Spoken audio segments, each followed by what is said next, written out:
Maintenant, on a un petit message quand l'enregistrement commence. Donc, voilà. Tu peux commencer, Charles. Merci beaucoup.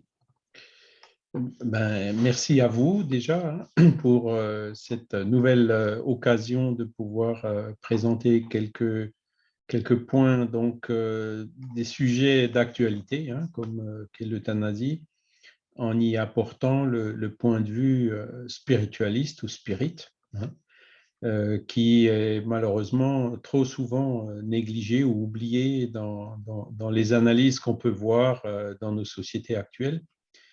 Et donc, c'est pour cette raison-là que ce sujet, ben, c'est un sujet qui est difficile, hein, tout comme l'avortement ou d'autres, parce que voilà, la plupart des gens voient ces sujets d'un point de vue purement matérialiste et donc ont un raisonnement qui est logique en soi, mais qui, au départ, part d'une hypothèse qui est fausse. C'est-à-dire, cette hypothèse fausse, c'est celle qui consiste à dire ben, que l'esprit n'existe pas et puis qu'après la mort, tout est fini.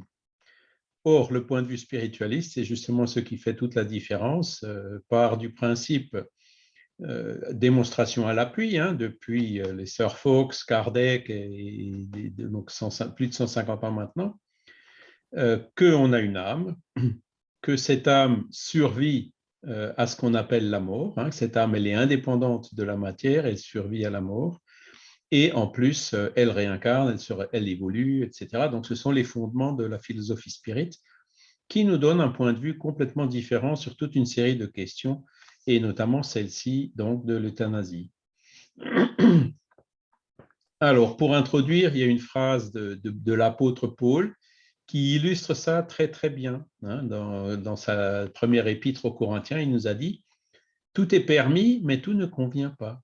Tout est permis, mais tout n'édifie pas. » Et là, en fait, il illustre la différence entre les lois humaines, hein, qui permettent ou ne permettent pas un certain nombre de choses. À l'époque, il n'y avait pas beaucoup de lois, donc effectivement, il y a beaucoup de choses qui étaient permises. Aujourd'hui, on est beaucoup plus encadré par la loi, mais les lois respectent quand même nos libertés. Cela dit, ce qui est permis dans la loi humaine n'est pas forcément, ne convient pas forcément ou n'édifie pas forcément. On peut citer quelques exemples. Hein. Les lois ont énormément évolué depuis quelques siècles. Hein. Il n'y a pas si longtemps que ça, hein, à peine un peu plus de 100 ans, la loi permettait, par exemple, autorisait l'esclavage. Alors qu'aujourd'hui, l'esclavage, c'est quelque chose qui est complètement banni, même si il y a encore des formes, malheureusement, masquées ou cachées. L'esclavage n'a malheureusement pas complètement disparu. Et d'ailleurs, aux États-Unis, l'esclavage n'a pas non plus complètement disparu. Il y a un endroit aux États-Unis où, semble-t-il, l'esclavage est encore tout à fait légal, c'est dans les prisons. Voilà. Et puis, j'ai vu ça récemment, donc, d'un ami enfin un ami, un de mes anciens chefs, hein, qui a passé un certain temps en prison aux États-Unis.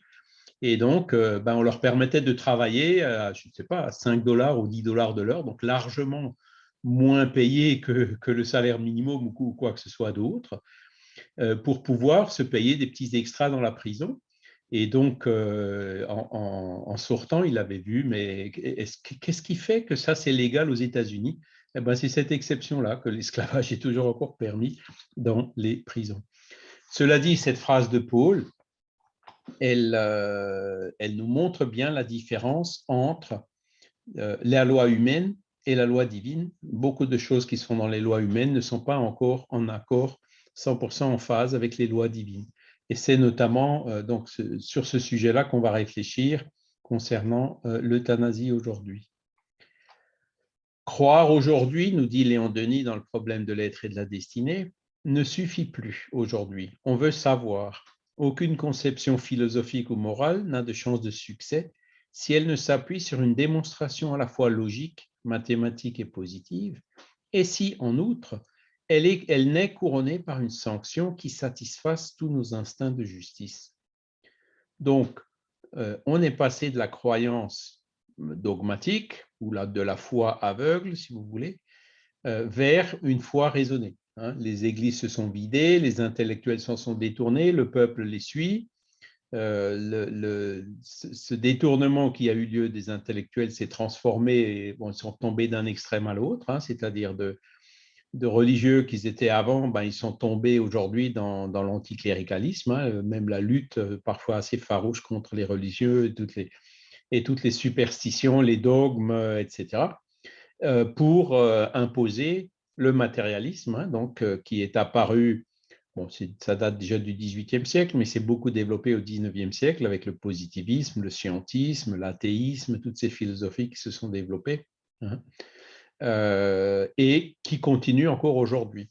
Et donc, dans tout ce mouvement, ben, Allan Kardec, il est venu en 1857 publier le Livre des Esprits, qui est donc un livre, comme c'est marqué sur le sous-titre, Philosophie spiritualiste. Donc, le spiritisme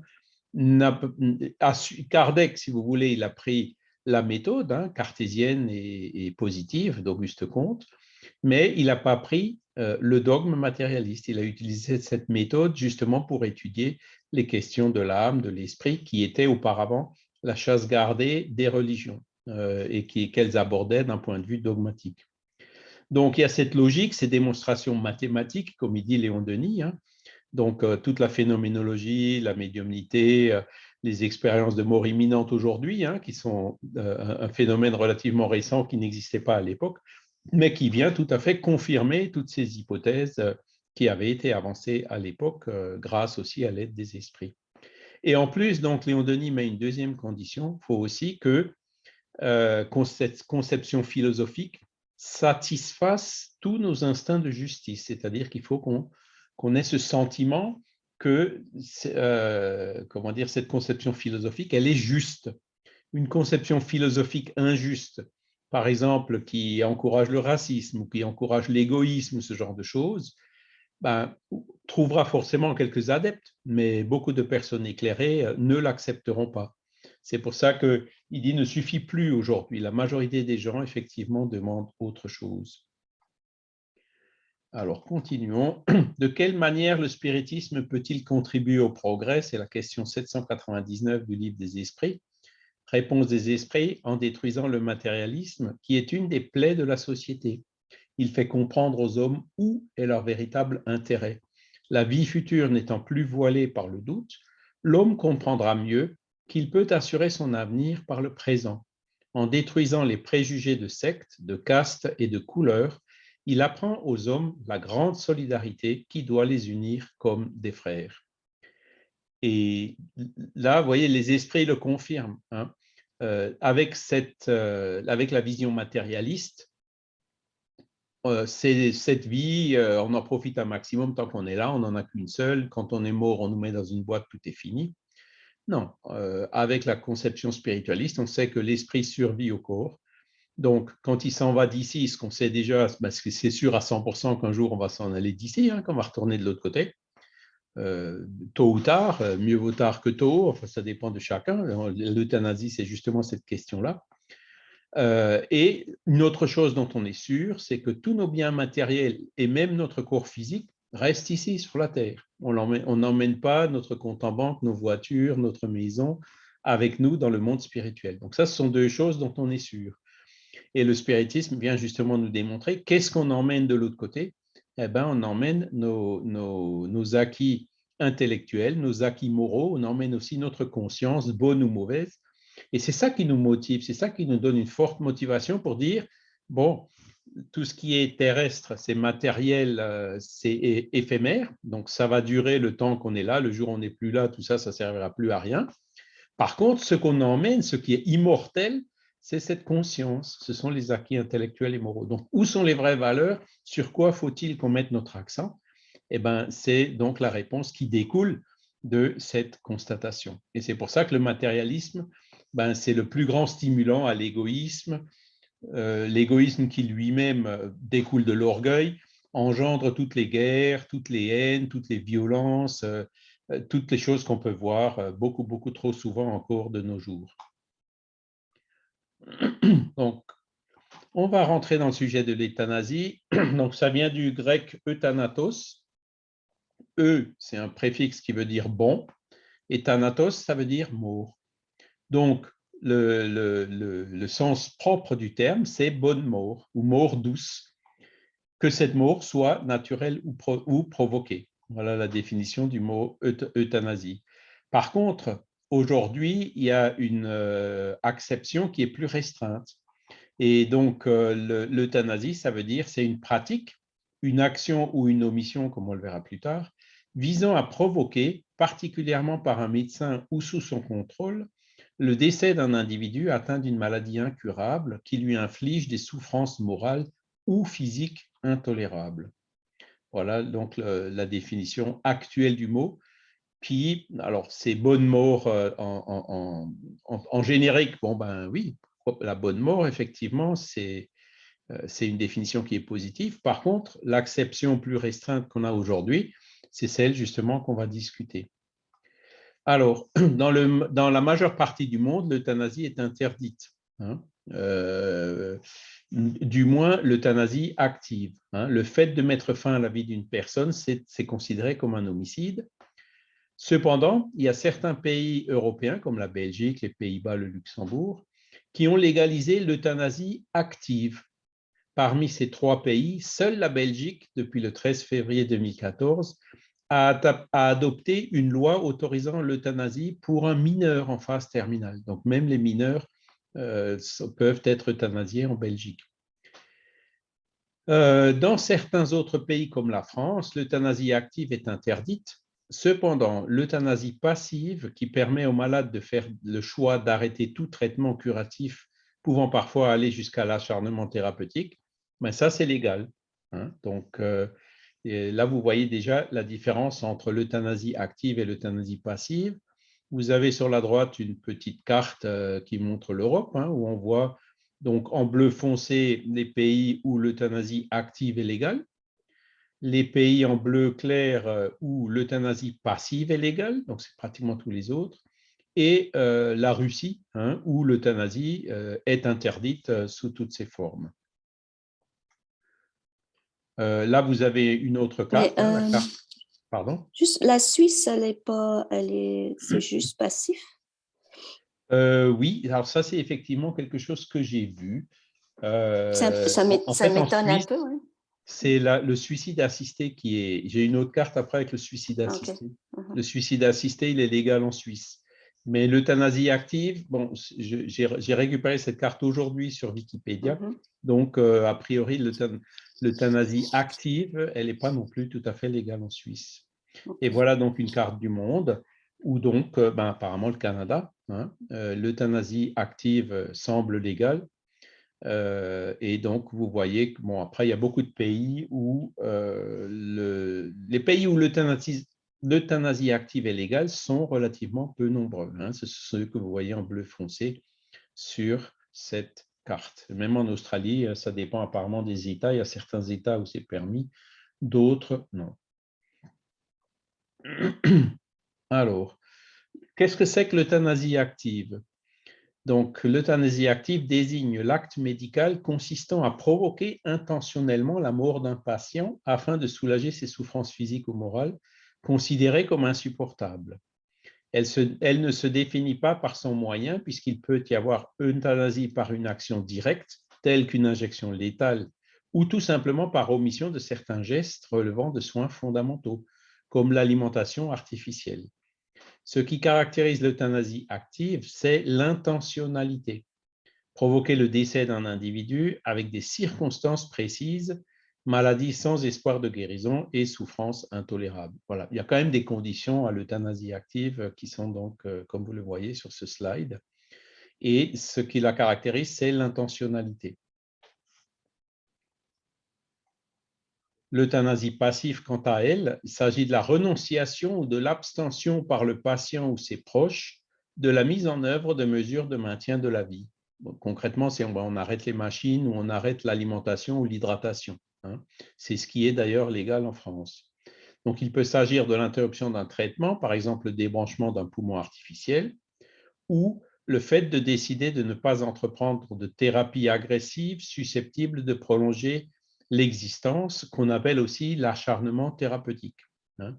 L'euthanasie passive n'est pas réglée expressément par la loi, elle est en général considérée comme permise. Voilà. Sauf exception, vous avez vu le cas de la Russie.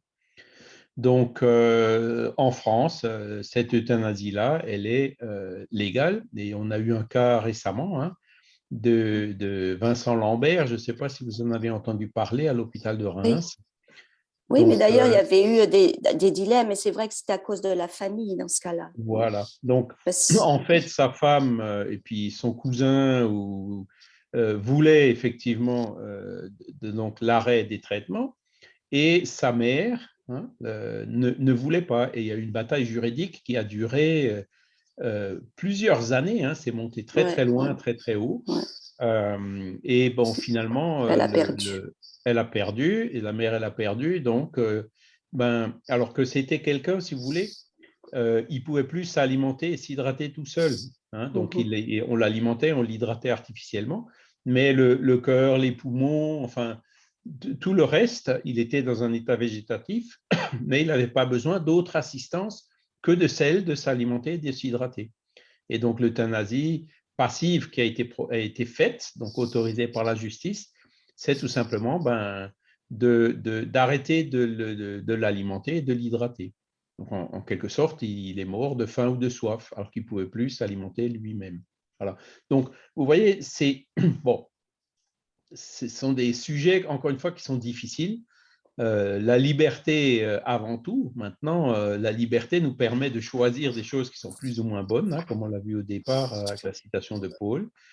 Et donc, tout ce qui nous intéresse, c'est aussi d'analyser le sujet d'un point de vue spiritualiste, donc notamment par rapport à la loi de la cause à effet. Le En fait qu'il ait particulier, laissé. ce serait bien d'avoir, par exemple, une communication spirit de Vincent Lambert qui nous dise, voilà, comment ça s'est passé, hein, et Ouais, ça, paradoxalement, c'est quelque chose qui nous manque. Hein. ouais. Il y a très, très peu de communication spirituelle d'esprits qui ont été euthanasiés pour nous dire, bon, par exemple, du suicide, il y en a beaucoup et elles sont toutes quand même, dans la grande majorité, vont dans le même sens en disant que c'était une erreur, que si c'était à refaire, ils ne le referaient pas. Mais pour l'euthanasie, il n'y a pas grand-chose. Je crois que c'est dans un livre, Missionnaire de la Lumière de Chico Xavier, où il y a un cas, hein, le médecin qui lui donne une petite injection alors qu'il était mourant, et les esprits qui commandent, ouh là là, c'est dommage qu'il ait fait ça, parce que maintenant, voilà, alors qu'il était en train de venir naturellement, tranquillement, là maintenant avec ça, il sera dans le trouble plus longtemps, ça va nous compliquer un peu la vie de l'autre côté. Donc voilà ce qu'on peut trouver, hein, je résume un peu, dans ce livre. Et bon, mais là, encore une fois, je pense que c'est quand on veut faire des recherches, par exemple sur le spiritisme, c'est un des sujets effectivement où il faut creuser un peu, où il faudrait enrichir un petit peu les communications pour savoir exactement qu'est-ce qui se passe dans les différents cas. Je voulais Voilà, juste donc ça dire, c'est… en fait, on a laissé cet homme, et puis je pense que ça arrive souvent, hein, comme ça, on laisse mourir des fois pour éviter l'acharnement thérapeutique, on nourrit plus et on donne plus à boire. C'est Mais quand ça. on y pense, c'est encore plus horrible. C'est horrible comme truc parce que quand on euthanasie des animaux, on le fait, je pense, avec plus d'humanité que quand on euthanasie, entre guillemets, un être humain. C'est quand même un peu fou. Là. C'est vrai que c'est difficile. Maintenant, cela dit, bon, heureusement, il y a la liberté. Hein. En France, on a quelque chose qui s'appelle les directives anticipées. Je ne sais pas si l'équivalent existe au Québec. Donc, quand on est vivant, on peut écrire un document pour dire ce qu'on veut et ce qu'on ne veut pas. Hein. Et moi, j'ai clairement écrit dans ce document-là que je ne veux pas, le jour où je ne peux plus m'alimenter et m'hydrater tout seul, je ne veux pas qu'on me laisse mourir de faim et de soif. Donc, c'est clair. Hein. Et puis, par ailleurs, j'ai mis dans ce même document que je ne veux pas non plus qu'on traite la douleur, oui. Par contre, donner des sédatifs et puis de la morphine à haute dose pour faire justement cette fameuse euthanasie, alors on ne peut pas dire active puisque c'est illégal, mais c'est une pratique qui est très courante en France dans les hôpitaux. Hein. Donc, accompagner la mort, on dit il est déjà en train de mourir, donc on fait ça pour qu'il meure tranquillement. Mais en fait, non. Ce sont donner des sédatifs et de la morphine à haute dose, dans des doses très, très élevées. Hein. Ça revient à accélérer la mort. Donc, c'est, qu'on le veuille ou non, même si on ne le dit pas, une forme d'euthanasie, malheureusement. Et donc, moi, j'ai écrit aussi dans mes directives anticipées, je ne veux pas qu'on expulse mon esprit de mon corps, je veux qu'on lui laisse le temps de s'en dégager naturellement. Voilà. Cela dit, la morphine, des antidouleurs, ça, évidemment, oui. Faut pas laisser quelqu'un souffrir. Il faut que les traitements pour la douleur, il y a beaucoup de progrès à faire dans le domaine, dans la médecine palliative, on y reviendra un peu plus tard.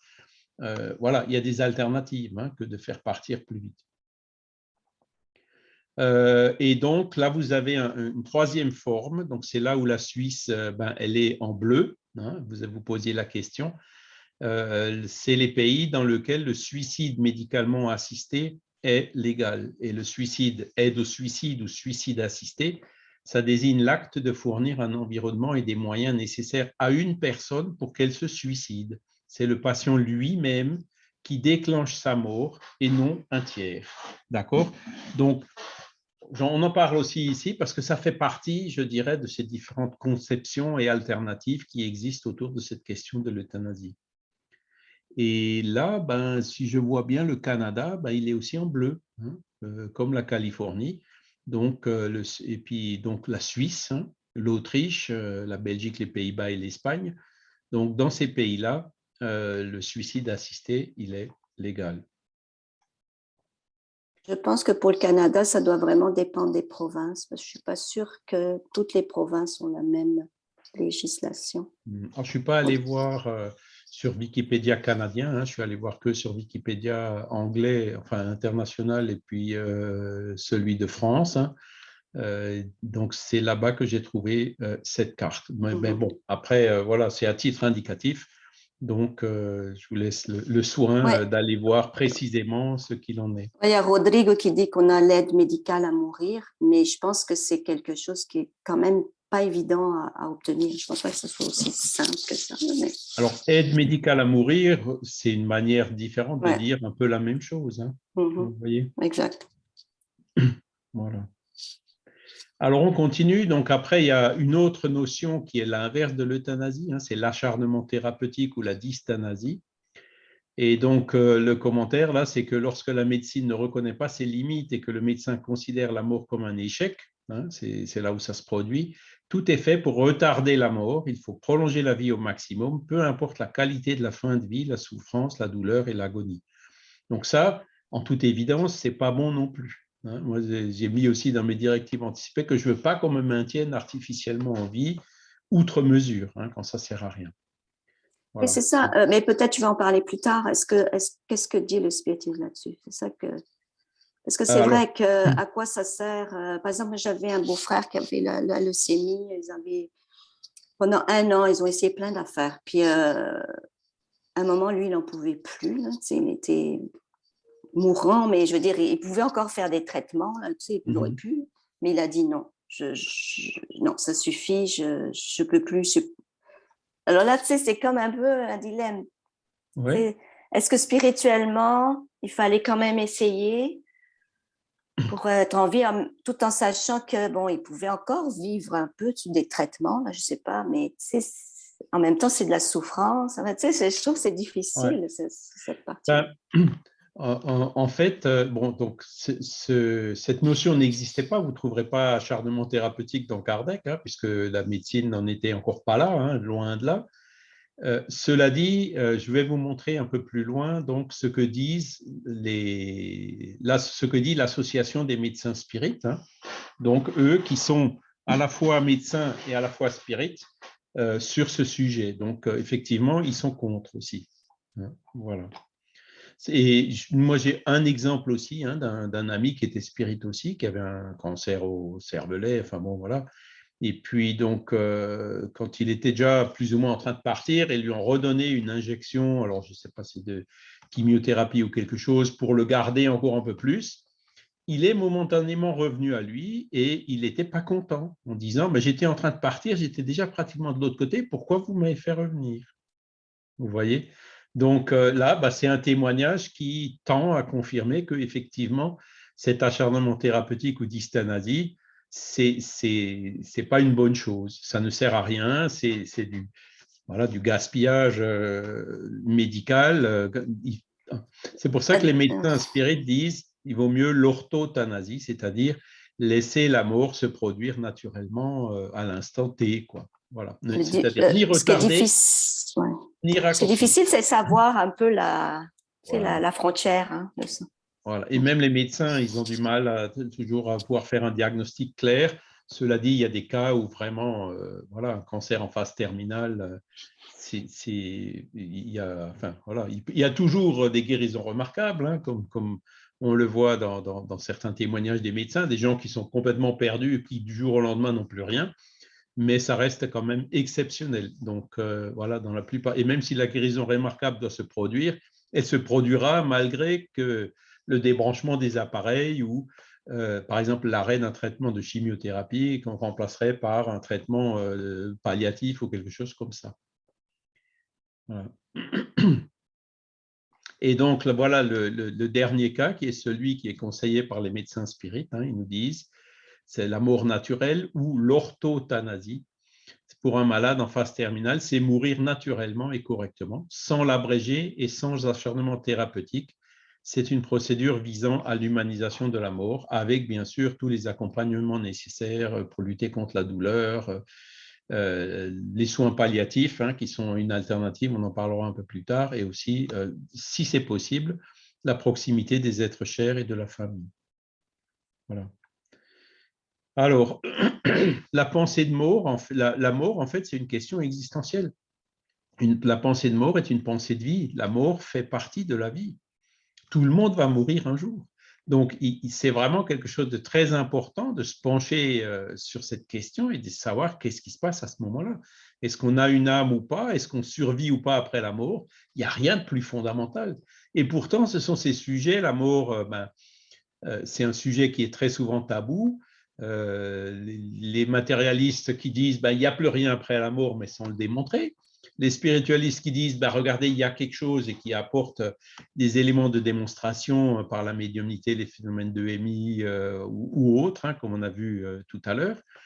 Donc, tout le débat, en fait, se situe là. Hein. C'est ce paradigme matérialiste qui devrait, avec le temps, se transformer en paradigme spiritualiste, que l'on considère l'intégralité de ce que nous sommes, pas seulement donc un corps physique gouverné par des lois, des réactions biochimiques dans le cerveau ou ailleurs, mais qu'il y a aussi quelque chose d'extérieur et d'indépendant du corps qui fait partie de nous et dans lequel réside justement l'essentiel.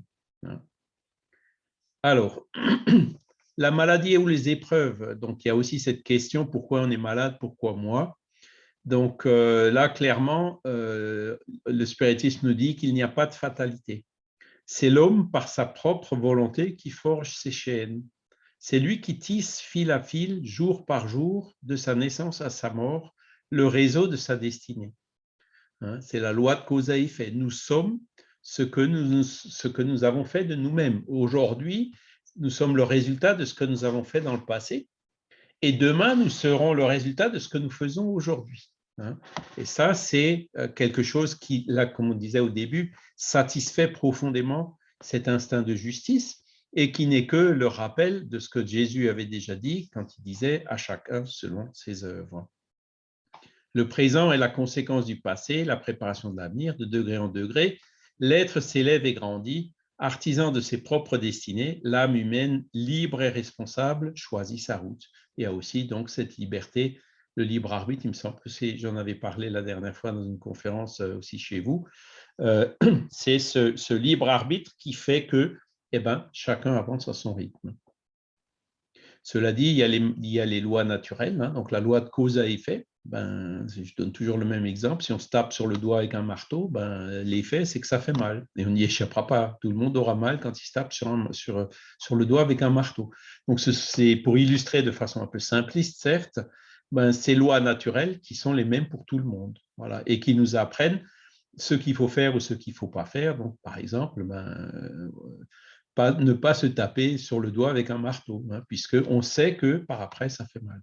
Et c'est comme ça qu'on évolue par l'expérience, en trompant, en fait, en se trompant, qu'on apprend. Et c'est malheureusement souvent aussi par la souffrance qu'on se réveille et qu'on apprend. Hein. Quand tout va bien, on ne se pose pas trop de questions. Et c'est pour ça que bien souvent, du moins à notre niveau d'évolution actuel, la souffrance est nécessaire pour notre avancement. Alors, l'existence sur sa terre, sur Terre, pourquoi on est là sur la Terre, hein? Eh ben, c'est un moyen de progression, hein, que l'esprit a choisi avant son incarnation, avant d'évoluer plus rapidement. C'est un moyen donc pour achever son épuration, un moyen pour faire progresser son entourage et la société, un moyen d'aider les autres, hein, par la loi de société. Et c'est également un moyen pour la science de développer et de perfectionner les moyens médicamenteux et autres pour lutter efficacement pour soulager la douleur. Voilà donc ce qu'on peut dire pour résumer, donc ce qui touche de près à l'euthanasie sur le but de notre existence sur la Terre. Et la mort, elle, selon Elisabeth Kubler-Ross, qui a beaucoup accompagné des personnes mourantes, hein, la mort n'est qu'un passage dans une autre forme de vie, sur une autre fréquence. L'instant de la mort est une expérience unique, belle, libératrice, que l'on vit sans peur ni détresse. Ça, c'est évidemment le cas idéal, hein. Le spirit ou le spiritualiste qui a vraiment compris cette chose, eh ben, il va mourir en paix et en sérénité. Il aura peut-être des douleurs, mais il ne souffrira pas, hein. Il demandera évidemment qu'on lui soulage les douleurs autant que possible, mais il verra, il se projettera déjà par avance dans le monde spirituel en sachant que voilà, ce parcours qu'il a eu dans cette vie est arrivé à son terme et que le moment donc de retourner dans l'au-delà se rapproche. Et donc, pour lui, il conserve, sa conception de la chose suivra, je dirais, cette idée d'Elisabeth Kubler-Ross qui, encore une fois, a accompagné énormément de malades dans ce passage. Alors, que dit le spiritisme sur l'euthanasie? Donc, il n'y a pas enfin, donc on va voir ce que nous dit déjà Léon Denis dans le livre Après la mort. La connaissance de l'avenir spirituel, l'étude des lois qui président à la désincarnation est d'une grande importance pour la préparation de la mort. Elles peuvent adoucir nos derniers instants, nous rendre le dégagement facile en nous permettant de nous reconnaître plus vite dans le monde nouveau qui nous est ouvert. Donc, il vient confirmer ce que je vous disais à l'instant. On peut se projeter déjà dans… Alors, c'est sûr, c'est un voyage, on est toujours un peu inquiet. Si on prend maintenant l'avion pour aller au Québec, on sait où on va, surtout quand on y était déjà, donc on perd un peu cette appréhension, mais quand on part pour la première fois dans un endroit où soit on n'y a pas été depuis très longtemps, soit c'est un endroit qu'on ne connaît pas, il y a toujours une appréhension naturelle, hein. Donc, le fait qu'on ait peur d'une appréhension au niveau de la mort, ça peut se comprendre, hein. Mais le fait d'avoir la connaissance de l'avenir spirituel, comme nous dit Léon Denis, c'est quelque chose qui nous aide énormément à ces moments-là. Le matérialiste qui meurt, en fait, il ne sait pas où il va, où il dit bientôt tout sera fini, tout sera complètement arrêté. Donc, pour lui, ça doit être beaucoup plus dur, beaucoup plus éprouvant que pour le spiritualiste qui a déjà reçu éventuellement des communications de ses parents défunts qui lui ont expliqué comment ça se passe dans l'au-delà. Il a pu trouver ça dans tous les livres. Il aura forcément moins d'appréhension. Et la question 880 du livre des esprits nous dit, où Kardec demande, quel est le premier de tous les droits naturels de l'homme? Réponse des esprits, c'est de vivre. C'est pourquoi nul n'a le droit d'attenter à la vie de son semblable, ni de rien faire qui puisse compromettre son existence corporelle. Donc là, la question s'est plutôt orientée sur le meurtre, hein, donc, qui est heureusement là condamné vraiment partout, hein. Mais voilà, comment est-ce qu'on fait la différence avec l'euthanasie? C'est là où ça devient beaucoup, beaucoup plus subtil, hein. C'est pour ça qu'il y a quand même des conditions. C'est sans espoir de guérison, des souffrances insupportables, comme on l'a vu tout à l'heure dans le slide qui examine les lois. Alors, après, il y a aussi une autre information, donc c'est cette loi de causalité ou la loi de l'action et de la réaction qu'il faut prendre en compte, hein. Est-ce qu'on peut mettre un terme à ces épreuves d'après cette loi de causalité? Et donc, cette question, elle a été posée dans le livre des esprits. Lorsqu'une personne voit devant elle une mort inévitable et terrible, est-elle coupable d'abréger de quelques instants ses souffrances par une mort volontaire? Donc là, on est vraiment dans le cas de l'euthanasie, hein. les derniers instants, une mort inévitable et terrible avec beaucoup de souffrance, etc. Réponse des esprits, et puis c'est là où c'est un petit peu plus direct, hein, et même à la limite un peu dur. On est toujours coupable de ne pas attendre le terme fixé par Dieu. Est-on d'ailleurs bien certain que ce terme soit arrivé malgré les apparences? Et ne peut-on recevoir un secours inespéré au dernier moment? Donc là, ça revient à ce que nous disait Monique tout à l'heure, hein. Il peut y avoir des erreurs de diagnostic, il peut aussi y avoir un secours inespéré au dernier moment, hein, ces fameuses guérisons remarquables et inattendues qui sont rares mais qui arrivent. La médecine, ce n'est pas une science exacte, hein. Il y a toujours des risques, on n'est jamais à 100% sûr de l'évolution d'une maladie, de comment la personne réagit, etc. Hein. Et donc, dans Le ciel et l'enfer, chapitre 5, Allan Kardec nous dit, en principe, l'homme n'a pas le droit de disposer de sa vie parce qu'elle lui a été donnée en vue des devoirs qu'il devait accomplir sur la terre. C'est pourquoi il ne doit l'abréger volontairement sous aucun prétexte. Comme il a son libre arbitre, nul ne peut l'empêcher, mais il en subit toujours les conséquences. Donc, on est libre, on peut faire. Les pays dans lesquels le suicide assisté est légal, la personne qui veut le faire, elle pourra le faire et elle le fera. Cela dit, bon, si c'est bon, c'est bon, mais si c'est pas bon, c'est pas bon. Et donc, si c'est pas bon, la loi de cause à effet, elle s'appliquera. Hein. Si ça met cette personne dans un trouble très très fort, si elle se retrouve dans l'au-delà avec des résidus de fluide vital et etc., hein, toutes ces questions liées au suicide, voilà, c'est comme ça qu'elle apprendra et dans une prochaine vie, elle en tiendra compte.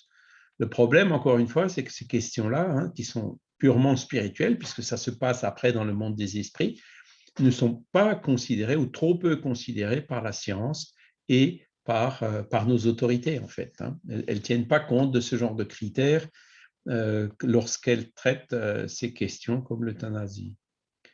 Est-il permis d'abréger la souffrance d'un malade qui souffre sans espoir de guérison? À quelque extrémité, nul ne peut dire. Voilà, excusez-moi, donc c'est la citation, elle était déjà dans le slide précédent. Alors, il y a cette question du fluide vital que je viens d'aborder dans le slide précédent. Donc, chaque esprit, en se réincarnant, acquiert une quantité de fluide vital qui alimentera la vie physique de son corps jusqu'au terme prévu. C'est un peu comme le carburant qu'on met dans un véhicule, dans une voiture. Hein. Toute action qui consiste à réduire délibérément la durée de la vie, donc que ce soit un suicide, abus de drogue licite ou illicite, portant préjudice au corps ou l'euthanasie, fera de sorte qu'à la mort du corps, ce fluide vital ne sera pas complètement épuisé. Selon les témoignages unanimes des esprits, voire par exemple Le ciel et l'enfer d'Allan Kardec, deuxième partie, ou encore les explications qui sont données par l'esprit de Léon Denis dans le premier chapitre du livre Mémoire d'un suicidé d'Yvonne Pereira, que vous connaissez peut-être. Hein. Dans ces conditions, cet excès de fluide vital ralentit et complique le dégagement de l'esprit de son corps physique, ce qui est pour lui une cause de souffrance et peut même nécessiter une prochaine réincarnation courte, donc par exemple une mort en bas âge. Et donc là, le spiritisme clairement apporte un argument supplémentaire, cette question du fluide vital, que pareil, la science pour l'instant ne connaît pas. Hein. La science ne connaît essentiellement que le corps, mais les esprits sont formels là-dessus. Hein. On a du fluide vital, sans quoi la vie ne serait pas possible. Et donc, qu'est-ce qui se passe avec ce fluide vital quand on meurt? Et c'est toute la question. Voilà, si on meurt avant le terme prévu, il peut y avoir ces les difficultés qui sont citées dans ce slide. Voilà. Oui, Yvon? Je trouve ça intéressant. Ici, la question du fluide vital, ça m'amène à poser la question, si quelqu'un se fait assassiner, c'est un peu la même chose. Son fluide vital, il est peut-être pas prêt, là. L'être n'est peut-être pas prêt encore à se désincarner. Il va peut-être rester avec une dose de fluide vital là, trop grande pour son détachement. Ou même des accidents violents, hein, des accidents violents. C'est ça, c'est le cas des morts violentes. Ouais. Mais là, si vous voulez, la personne qui subit un accident ou qui se fait assassiner, si elle ne s'est pas mise volontairement à risque, si c'est totalement indépendant de sa volonté à la personne qui subit, eh ben, c'est tout simplement que c'était le terme prévu de sa vie. Donc, le fluide vital l'aurait emmené jusque-là. Et OK, alors, je comprends. mais néanmoins, la mort violente, hein, comme le disent les esprits, c'est quand même l'esprit, il est en plein, je dirais, dans sa force de vie et tout, et d'un coup, paf, il n'a pas eu le temps de se préparer, comme une personne qui meurt, qui a peut-être quelques jours, quelques semaines, voire même quelques années pour se préparer à la mort. Donc, il y a cet effet de surprise qui complique quand même un peu les choses. Mais en général, ce genre de mort, quand il arrive comme ça, encore une fois, bon, si après la personne se met à risque ou qu'elle se jette volontairement au milieu d'une fusillade ou quelque chose comme ça, c'est plus pareil. Hein, là, ça peut déjà être considéré comme il le dit, hein, une action qu'elle a faite délibérément avec sa liberté pour abréger sa vie. Voyez, tout est dans l'intention. Mais la personne qui meurt comme ça, un météorite qui lui tombe sur la tête, hein, je prends un exemple pareil qui arrive très rarement, ben, il n'y peut rien. Ça, c'est parce que tout simplement, c'était prévu qu'elle s'en aille comme ça. OK, je comprends bien. Merci. Après, bon, il y a le pardon, les réparations, et ça, c'est une citation donc qu'on trouve dans l'Évangile selon le spiritisme qui est très, très belle, et donc qui explique de façon lumineuse un point fondamental. Et Saint Louis nous dit « N'a-t-on pas d'innombrables exemples qu'au moment de rendre le dernier soupir, le malade se ranime, recouvre ses facultés pour quelques instants. Eh bien, cette heure de grâce qui lui est accordée peut être pour lui de la plus grande importance, car vous ignorez les réflexions qu'a pu faire son esprit dans les convulsions de l'agonie, et quel tourment peut lui épargner un éclair de repentir. » Donc, vous voyez, c'est très, très beau. Et là, je voudrais peut-être parler du cas de ma maman, hein, qui est décédée tout au début du Covid. Hein, c'était il y a bientôt 2 ans maintenant. Et donc, quand elle avait une détresse respiratoire, et puis donc son analyse de sang montrait que voilà, la septicémie avait déjà bien avancé, enfin voilà, qu'il n'y avait aucune chance. Et le problème, c'est que il y a ma sœur qui l'avait accompagnée à l'hôpital, et ils avaient mis justement un protocole en place avec le médecin urgentiste, hein, qui était là-bas. Et quand je suis arrivé, ce protocole était déjà en route. Et puis, je voyais 2 seringues, je ne savais pas ce que c'était. Mais après, en cherchant sur Google, j'ai vu qu'un des produits, c'était un sédatif et l'autre, c'était de la morphine. Hein. Et puis que donc le médecin, chaque fois, il venait, et c'était 2, après c'était 2,5, après c'était 3, après c'était 4, etc. Il était en train de monter les doses. Et donc, il faisait que ma mère, elle était… Alors, quand vous êtes sous sédatif, ce moment-là, justement, n'existe plus. Et donc, moi, je n'ai pas voulu faire un scandale puisque ça avait déjà été agréé par ma sœur et c'était déjà en route, etc. Et puis que de toute façon, ma mère, elle avait déjà passé 4 ans en EHPAD avec Alzheimer, et enfin, je vous passe les détails. Donc, pour elle, c'était quelque part une libération. Mais bon, c'est quelque chose que moi, je n'aurais pas fait, hein, et que j'ai mis dans mes directives anticipées que je ne veux pas qu'on me fasse pour ce qui me concerne moi. Eh ben, donc, elle est partie comme ça au bout de quelques heures, évidemment, hein, parce que voilà, c'est assez. Les sédatifs à haute dose, il n'y a plus de réveil, on ne tousse plus, enfin, le corps, c'est un peu comme une anesthésie, quoi. Hein. Eh ben, récemment, donc il y a quelques mois, il y a ma mère qui est venue se communiquer. Et donc, on lui a posé la question en disant, mais et le départ, comment ça s'est passé? Et il nous a répondu, c'est allé un peu trop vite. J'aurais bien aimé pouvoir vous dire au revoir avant de partir. Et puis, elle a ajouté, je suis aujourd'hui encore un peu dans les vapes. Alors, je ne sais pas si vous utilisez cette expression, être dans les vapes au Québec. Donc, ça veut dire qu'elle était encore un peu groggy, hein, une autre manière de le dire. Et donc, elle est quelque part venue confirmer, bon, ça n'a pas eu de conséquences apparemment très, très lourdes sur elle, mais elle aurait préféré que ce soit autrement, vous voyez. Donc, là, c'est un témoignage qu'on a pu avoir d'une personne qu'on connaissait bien et que donc j'ai pu accompagner justement ce passage. Voilà, donc pour elle, bon, elle était vraiment voilà, en détresse respiratoire, il n'y avait plus trop il n'y avait vraiment pas d'espoir pour elle, hein, l'infection généralisée, etc. Donc, mais ça l'a quand même, elle aurait peut-être eu, ce que dit l'esprit de Saint-Louis ici, ces moments pour nous faire un dernier sourire, pour nous dire au revoir avant de partir, et je pense que ça l'aurait aidé à partir peut-être de façon plus calme et sereine, paradoxalement. Hein, voyez, parce que encore, l'euthanasie, les sédatifs à haute dose, bon, ben, on voit que le corps, lui, il est calme. Hein, mais l'esprit, on ne le voit pas forcément. Hein, on ne voit pas forcément ce qui se passe tout de suite quand l'esprit arrive de l'autre côté. Voilà. Alors, les derniers instants de la vie, on ne meurt pas seul. Hein. Il y a une équipe spirituelle souvent qui assiste le mourant et l'aide à sa désincarnation. Hein. C'était le cas que j'ai cité dans le livre Évolution. Non. Zut, maintenant le titre m'échappe. Missionnaire de la luz. Missionnaire de la lumière, voilà, oui. Qui a la couverture jaune hein, dans sa traduction en français. Missionnaire de la lumière, bah, l'équipe spirituelle était là pour le recevoir, et puis d'un coup, le médecin qui d'un coup l'expulse. Voilà. Là aussi, le médecin, évidemment, il ne les voyait pas, mais ils étaient là. Mourir, c'est le dernier acte de la vie, hein, que nous dit Marie de Henzel, L'amour ultime, édition Attier. Il y a beaucoup de livres qui, justement, parlent beaucoup de ce sujet, parce que beaucoup de personnes confondent mourir et le mourir, hein, souffrance et mort. Le mourir, c'est l'étape qui précède la mort. Le mourir est un moment unique, intime et unique. C'est un choix fait par l'esprit avant son retour dans la chair, c'est-à-dire sa réincarnation.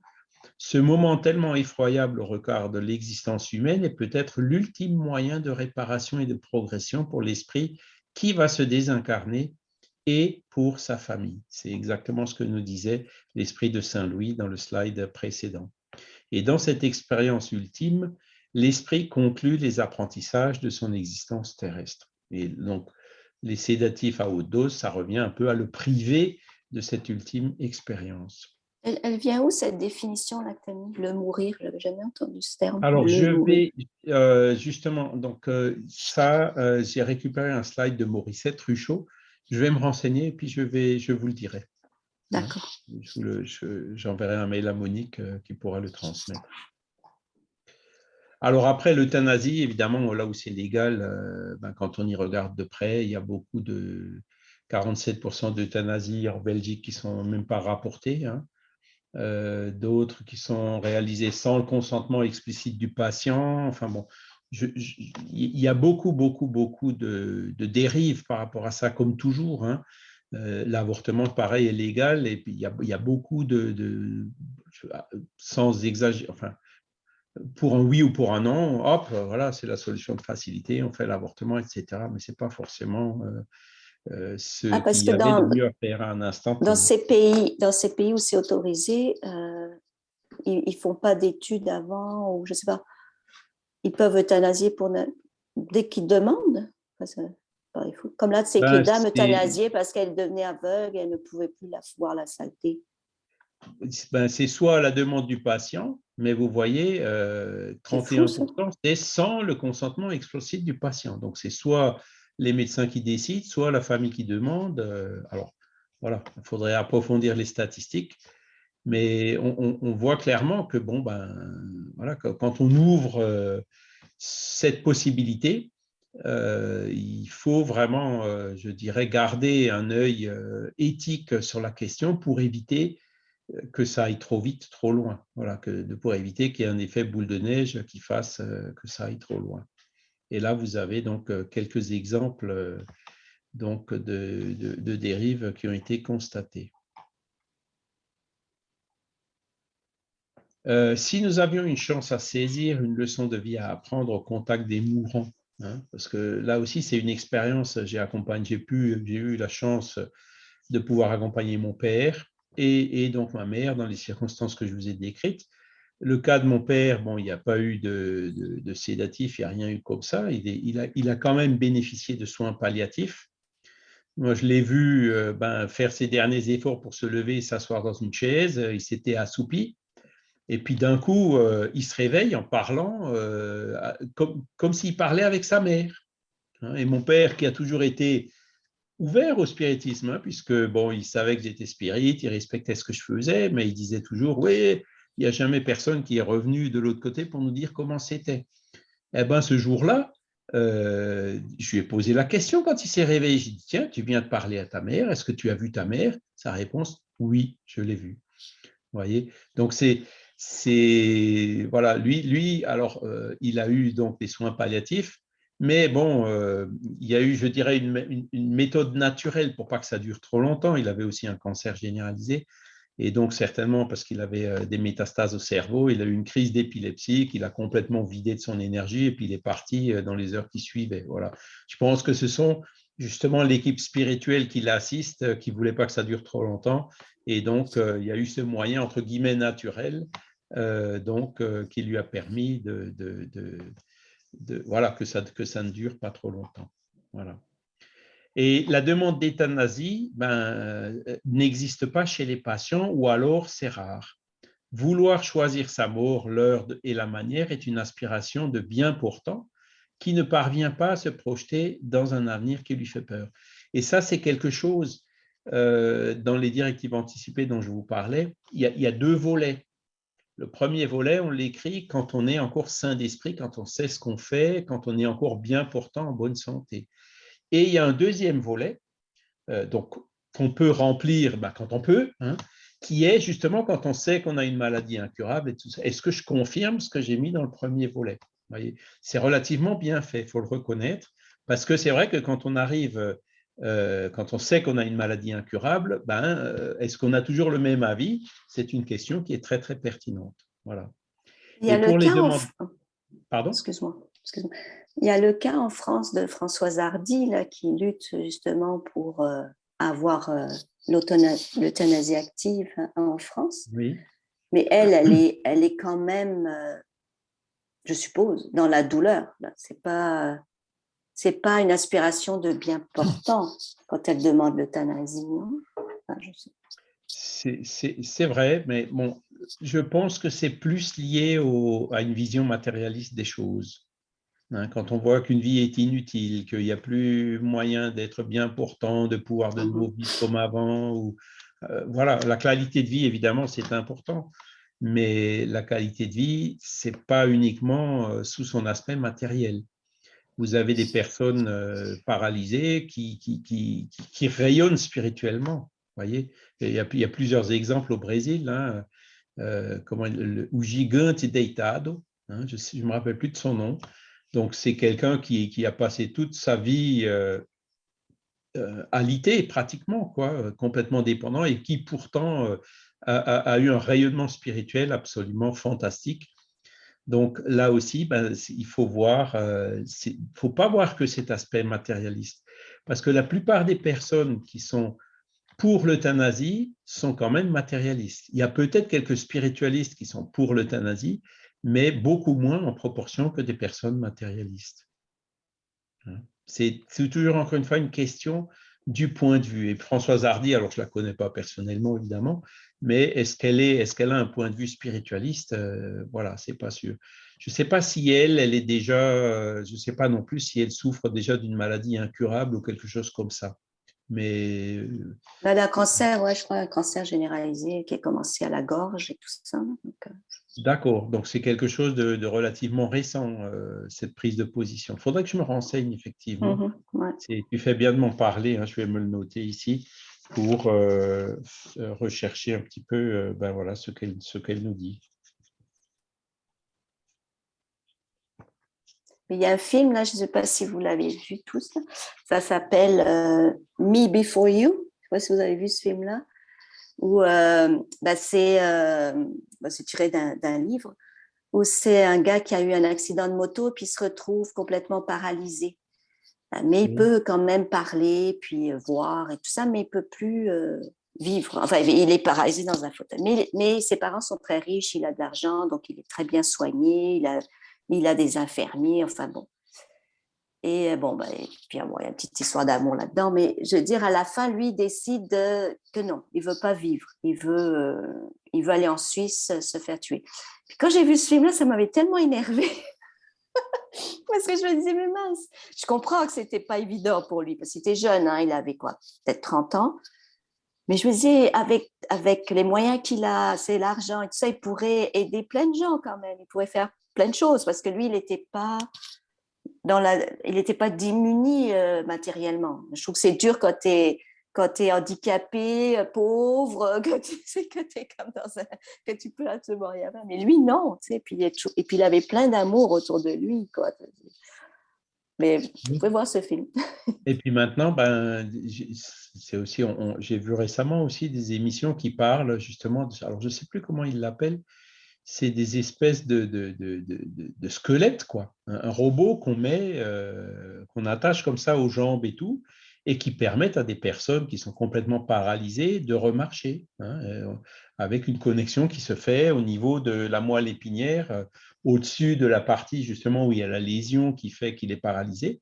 Et donc, il y a des cas, bon, alors évidemment, ils sont toujours encore un peu soutenus ou pas encore avec un déambulateur, mais avec des moyens quand même plus forts.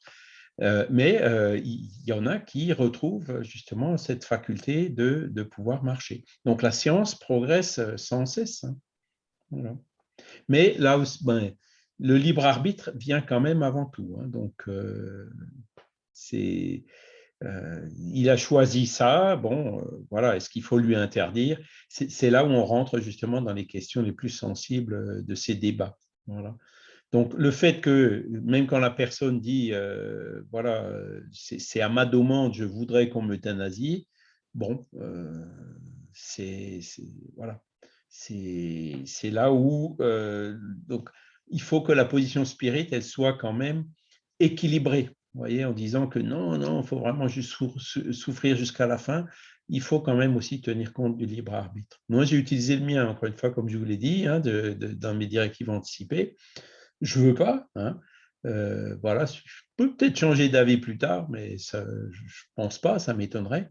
Voilà, l'essentiel est là, il faut respecter la liberté de chacun et surtout examiner l'aspect, les conséquences que ça peut avoir, notamment sur la situation de l'esprit dans le monde spirituel. Voilà. Et donc, accompagner une personne en fin de vie, hein, donc les soins palliatifs, hein, restaure l'humanité de cette ultime étape qu'est la mort. Et là aussi, je remercie Dieu d'avoir pu, que mon père il ait eu cette occasion d'être dans un service de soins palliatifs. Ma sœur, qui est aide-soignante, ben, elle a demandé peu de temps après de travailler justement dans les soins palliatifs de l'hôpital. Bon, il y en a très, très peu. Et puis, évidemment, quand il y a la COVID, hop, c'est le premier service qui est transformé en COVID, hein, malheureusement. Mais le fait de voir donc, les soins palliatifs, il y a vraiment des choses qui sont très, très belles qui se font et qui font vraiment de sorte que maximiser la qualité de vie de la personne ben, jusqu'à l'instant ultime. Donc, c'est ce fameux accompagnement qui semble quand même être de loin la meilleure solution, même si, évidemment, ça a un coût. Hein, voilà. Donc, ça coûte un peu à la sécurité sociale, ça, c'est sûr. Alors, d'autres exemples? Oui, Une chose aussi, excuse-moi, je parle trop. je t'en prie. Mais ce que je pense que c'est aussi dans notre culture, hein, face à la mort, on a une vision très différente. Hein, par exemple, des gens de l'Orient et où la mort, c'est comme une libération. Enfin, ils ne le voient Oui, pas comme un adieu, en fait. Hein, ils le voient plus oui. comme Comme un au revoir. retour. Ouais, c'est ça, comme un au revoir, comme un retour à la vraie vie, en fait. Donc, c'est plus nous qui avons peur de la mort hein, parce qu'on ne sait pas ce qui se passe. Et, Oui. et de la souffrance, quoi, aussi. Alors, ces pays-là, notamment, je prends un exemple, la Thaïlande, hein, c'est un pays qui est comme ça, et c'est parce que la majorité de la population a cette vision spiritualiste.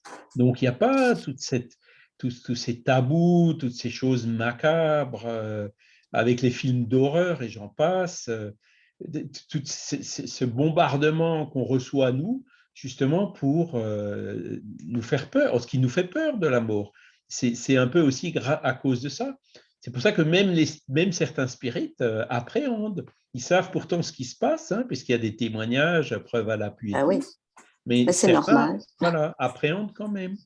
Ou même, je cite l'exemple de mon père, ben, quand il est parti, il y avait les larmes aux yeux. C'est quand même une séparation. Même si je Oui. sais que ben, voilà, maintenant il est libéré, il n'a plus son cancer, son esprit est en train de voliter dans les airs et tout, hein, ben, avant il était là, maintenant il n'est plus là. Vous voyez? Donc, on a beau être spirit, c'est là où moi je me suis dit, comment les gens qui ne sont pas spiritualistes, ils font pour passer des épreuves comme ça, hein. Voilà. Mais c'est vrai que quand on est spirit, voilà, quand il faut partir, il part, on le laisse partir, on ne le retient pas, hein. Parce que ça, c'est aussi autre chose, hein. Vous avez beaucoup de personnes qui sont mourantes et que les proches retiennent indirectement, sans le vouloir, vous voyez. Vrai. Ou la personne qui reste absolument pour voir encore pour une dernière fois quelqu'un qui ne vient pas. Il y a différents cas comme ça qui se produisent.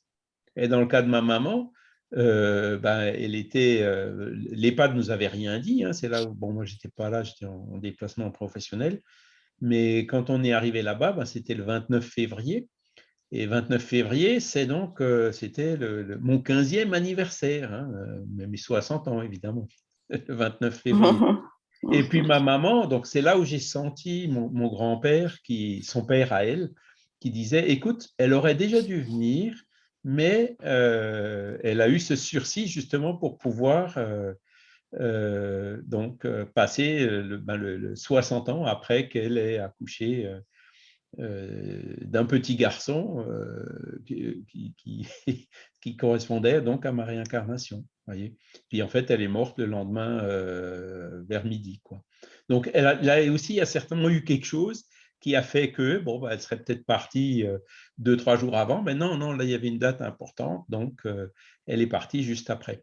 Et ce genre de choses se produit très, très, très souvent, beaucoup plus souvent qu'on ne le pense. Et donc là aussi, bon, ça fait partie de ce processus d'orthothanasie, de laisser la mort se faire de façon naturelle. Donc, on a cité un exemple dans la revue Spirit, dont vous avez la couverture à l'écran, là, hein, donc, où on a parlé justement de ce sujet de la fin de vie, l'euthanasie, et donc où on a eu des témoignages d'une personne où donc le père de la personne qui a donné ce témoignage, ben, il a été euthanasié entre guillemets à la française, hein, avec les sédatifs et puis la morphine à haute dose. Voilà. Et on a un autre cas comme ça dont on a parlé aussi, c'est le compagnon d'une autre dame qui est spirit, hein, qui vit d'ailleurs toujours. Et là aussi, ça s'est assez mal passé. Il voulait pas. Enfin bon, voilà, ils l'ont aussi fait passer par ce processus-là. Et puis pour lui, pareil, c'était relativement compliqué dans le monde spirituel après son départ. Donc, si vous voulez avoir des détails, on a demandé aussi l'avis des médecins spirites, hein, qui nous ont clairement dit ben, ce genre de pratique hein, de sédatifs et de morphine à haute dose, ça caractérise quand même donc une euthanasie, même si c'est une pratique qui est, entre guillemets, admise de façon assez générale dans les hôpitaux en France. Alors, l'esprit bernardin dans l'Évangile selon le spiritisme, il nous dit, hein, au niveau des soins palliatifs, « Voyons quels moyens notre Père miséricordieux a mis en mon pouvoir pour adoucir la souffrance de mon frère. Voyons si mes consolations morales, mon appui matériel, mes conseils ne pourront pas l'aider à franchir cette épreuve avec plus de force, de patience et de résignation. » Et les soins palliatifs, évidemment, n'existaient pas à l'époque, mais il y a déjà cet appel à dire, ben voilà, assistons les personnes, essayons de rester à côté d'elles, hein, c'est une étape fondamentale dans la vie de chacun, hein. Donc, essayons de voir l'inspiration. C'est des moments, en fait, qui sont très, très forts spirituellement parlant. On sent que les guides spirituels sont là et tout. Et franchement, ce sont des moments qui, malgré la difficulté, sont très, très enrichissants à vivre. Et je pense que La même chose se passe pour la personne qui s'en va, hein, quand cet accompagnement existe et quand elle arrive à faire face donc à ce départ de façon sereine. Les soins palliatifs, donc la définition par l'OMS, c'est les soins palliatifs cherchent à améliorer la qualité de vie des patients et de leurs familles face aux conséquences d'une maladie potentiellement mortelle par la prévention et le soulagement de la souffrance, identifier précocement et évaluer avec précision, ainsi que le traitement de la douleur et les autres problèmes physiques, psychologiques et spirituels qui lui sont liés. Et c'est vraiment quelque chose, effectivement, qui, depuis le début de ce siècle, se développe de plus en plus. Hein. Donc, dans la majorité des hôpitaux français, il y a un service palliatif, même si leurs capacités sont en général assez insuffisantes. Donc, dans les soins palliatifs, on considère que la mort n'est pas un accident de la vie, ce n'est pas un échec, mais qu'elle fait partie de la vie et de notre condition humaine. Hein, que les soins palliatifs, qui sont à l'opposé de l'euthanasie, ils aident ceux qui vont mourir à vivre et non pas à mourir, hein, les derniers instants. Ils redonnent aux malades un sens à la vie en ayant des projets de vie à court terme. Hein. Ils restaurent l'estime de soi et le droit d'être reconnu vivant jusqu'au bout, car l'heure de la mort n'appartient ni aux malades, ni à la famille, ni aux médecins. Et pour que chaque être humain soit reconnu et aidé à vivre jusqu'à son dernier souffle et que son autonomie soit reconnue, l'heure de la mort n'est pas prolongée par des soins curatifs déraisonnables. Donc, les soins palliatifs, c'est donc ni l'euthanasie, ni ni la dysthanasie, comme on l'a vu tout à l'heure, mais c'est justement quelque chose qui va tout à fait dans le sens encouragé par le spiritisme, donc qui est cette orthothanasie, cet accompagnement. Là, vous avez les principes, le temps passe, hein, je ne vais pas trop traîner.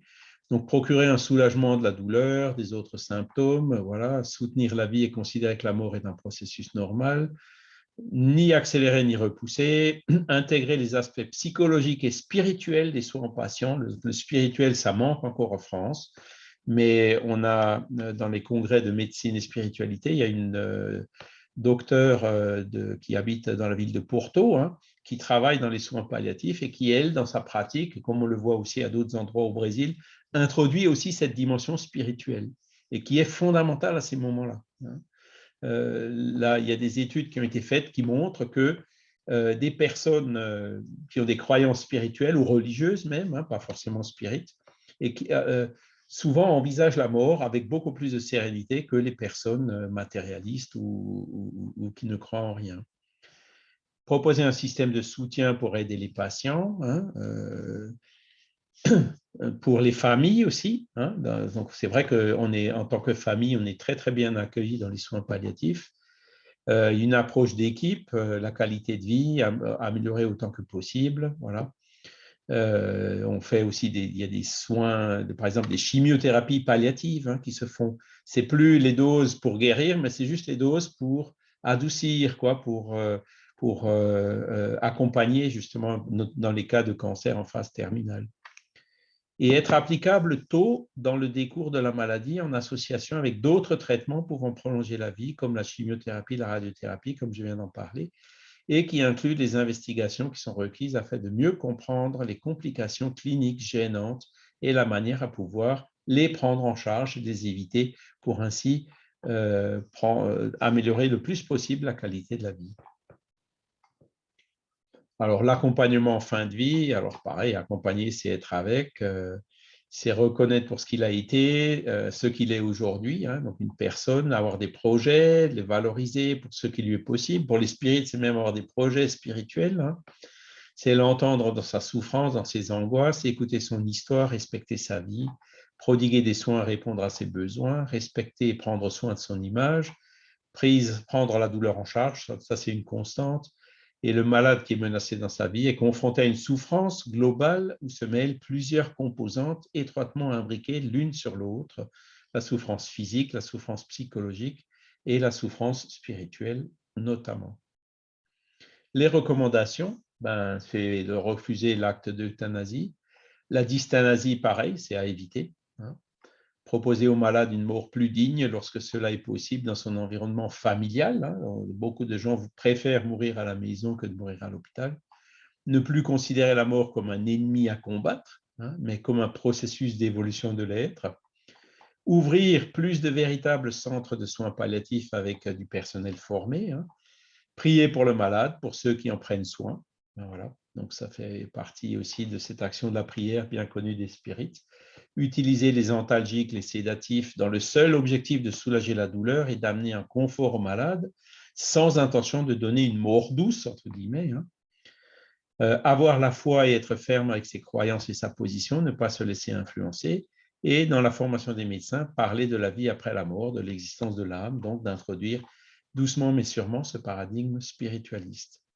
Lorsque l'homme comprendra dans toute sa magnitude le phénomène de la mort et le conséquent réveil de l'esprit, il pourra contribuer efficacement au détachement des moribonds de leur lit de mort. Ça, c'est la charte bioéthique des médecins spirites, hein, dont je vous parlais tout à l'heure. Donc, on va la lire. En considérant que la vie nous est donnée par Dieu et par lui seul peut nous être prise, que tous ont le droit à la préservation de la vie et que l'incarnation est nécessaire pour l'évolution de l'esprit et doit être préservée jusqu'à sa fin naturelle, il a été décidé que, donc c'est les médecins spirites, je pense que c'est Brésil, mais c'est aussi adopté au niveau international. Donc nous sommes contraires à toute méthode d'euthanasie qui vise à raccourcir la vie, anticiper la désincarnation.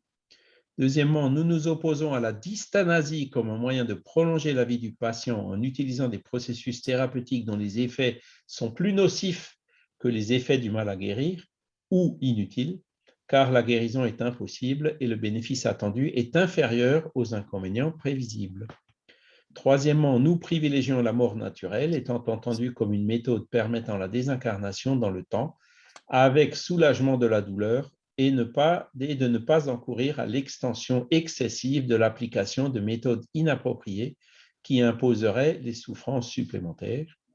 Et quatrièmement, nous nous opposons à toute méthode de suicide assisté qui est comprise comme un acte volontaire du médecin de raccourcir la durée de vie à la demande du patient. Notre engagement est celui de la vie.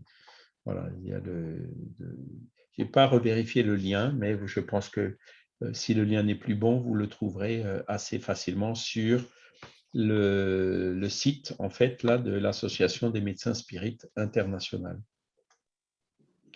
Et donc, un petit hommage à notre sœur Marlène Nobré, que peut-être certains d'entre vous ont connue, hein, qui était cette travailleuse infatigable pour encourager le paradigme spiritualiste dans la médecine, hein, en considérant que l'homme est un être bio, socio, psycho-spirituel. Et donc, qu'il fallait que voilà, le meilleur traitement, c'est celui qui considère ces 4 dimensions de l'être humain. Et vous avez il y a eu un congrès virtuel hein, l'année dernière. C'est le 2e déjà, il y en a après celui qui a eu en novembre 2020, donc le 20 et 21 novembre 2021, avec plusieurs interventions, y compris une sur la médecine palliative. Je conclus. Voici la loi qui doit être notre règle de conduite. Elle seule peut nous mener au but. Tout ce qui est conforme à cette loi est le bien, tout ce qui y est contraire est le mal.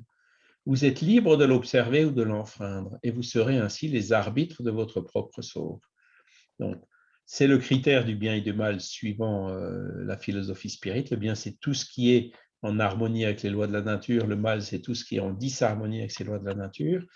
Et le libre arbitre nous donne justement cette faculté, cette liberté de pouvoir choisir entre l'un et l'autre. Sans cela, on n'aurait pas de liberté. Et donc, c'est en choisissant le bien et en voyant les bénéfices qui en découlent pour nous, ou en choisissant le mal et en voyant les inconvénients qui découlent pour nous, ben, qu'on apprend. Et c'est donc là, cette liberté-là, c'est en fait le moteur de notre évolution. On ne pourrait pas évoluer s'il n'y avait pas cette liberté et l'apprentissage qui en découle. Voilà. Et je termine avec un message anonyme. Pour accompagner ce corps que tu aimes et que la vie a emporté, tes yeux sont inondés de larmes. Pour cet amour, source de ta peine, plonge avec ferveur dans cet océan de tendresse et de force que t'apporte la prière. Ne refuse pas la consolation de Dieu. Et tu verras lorsque ta vie semble s'écrouler ou t'échapper, avec la foi, si tu sais y croire, la voir et la garder dans l'épreuve, tu ne seras plus jamais seul et la source de ta peine deviendra ta consolation. Offre ta douleur à la prière. Dieu, dans ta foi, pansera ta plaie. Dans les larmes, abandonne-toi à ton Père. Crois-moi, il ne veut pas te faire souffrir. Ta souffrance vient de ce que tu n'as pas compris. Il veut que, par ta peine, tu comprennes que, seulement sur terre, l'amour est uni à la souffrance. Quand tu auras compris l'amour de ton Père, l'amour sera une joie. Plonge dans l'infini de Dieu, offre ton cœur à son amour, offre ta douleur à la prière. Il ne veut pas te voir souffrir. Grandis par lui et en lui. Vis ta peine en Dieu, dans la compréhension de son amour. Ce n'est pas lui qui est cruel, c'est toi qui ne le comprends pas. Il attend prêt à t'accueillir. En ton Père, réfugie-toi. Voilà, un autre près d'un lit de souffrance. Heureux de la terre, lorsque vous passerez au pied des lits de ceux qui traversent une longue agonie. Écartez de vos pensées l'idée d'accélérer leur mort. Auprès de ces corps abîmés et derrière ces bouches muettes, des bienfaiteurs spirituels prennent des mesures, accomplissent des tâches, visant à l'ennoblissement, prononcent des prières ou tendent leurs bras amis. Aujourd'hui, vous ignorez la valeur de quelques minutes de reconsidération pour le voyageur qui aspire à examiner les chemins parcourus avant de s'en retourner vers l'abri du foyer. Si vous ne vous sentez pas en mesure de leur offrir une phrase de consolation ou le secours d'une prière, éloignez-vous et laissez-les en paix. Les larmes qu'ils versent sont des perles d'espérance avec lesquelles des lumières d'autres aurores perleront sur leur visage. Ces gémissements qui se traînent de la poitrine jusqu'aux lèvres, ressemblant à des sanglots emprisonnés dans le cœur, traduisent presque toujours des cantiques d'allégresse en face de l'immortalité qui rayonne vers eux et depuis l'au-delà. Et maintenant, pour terminer, une citation de Léon Denis. « Homme, mon frère, aie foi en ta destinée, car elle est grande. Tu es né avec des facultés incultes, des aspirations infinies, et l'éternité t'est donnée pour développer les unes et satisfaire les autres. Grandir de vie en vie, t'éclairer par l'étude, te purifier par la douleur, acquérir une science toujours plus vaste, des qualités toujours plus nobles. Voilà ce qui t'est réservé. Dieu a fait plus encore pour toi. Il t'a donné les moyens de collaborer à son œuvre, de participer à la loi du progrès sans borne, en ouvrant des voies nouvelles à tes semblables, en élevant tes frères, en les attirant à toi, en les initiant aux splendeurs du vrai et du beau, aux sublimes harmonies de l'univers. N'est-ce pas là créer, transformer âmes et mondes? Et ce travail immense, fertile en jouissance, n'est-il pas préférable à un repos morne et stérile? Collaborer avec Dieu, réaliser tout et partout le bien, la justice. Quoi de plus grand, de plus digne de ton esprit immortel? Élève donc ton regard et embrasse les vastes perspectives de ton avenir. Puise dans ce spectacle l'énergie nécessaire pour affronter les vents et les orages du monde. Marche, vaillant lutteur, gravis la pente qui conduit à ces cimes qu'on appelle vertu, devoir, sacrifice. Ne t'arrête pas en chemin à cueillir les fleurettes du buisson, à jouer avec les cailloux dorés. En avant, toujours en avant. Voilà. Et donc, je termine en vous montrant ce slide-là. En fait, on a fait un petit fascicule sur l'euthanasie que vous pouvez télécharger sur le site de la Fédération Spirit Française. Hein. Vous avez l'adresse ici, ou plus simplement, vous pouvez y accéder en faisant spiritisme.org. Voilà, je vous remercie infiniment pour votre attention et puis je suis là encore à votre disposition pour répondre si jamais vous avez encore d'autres questions. Merci beaucoup pour votre attention et pour votre temps.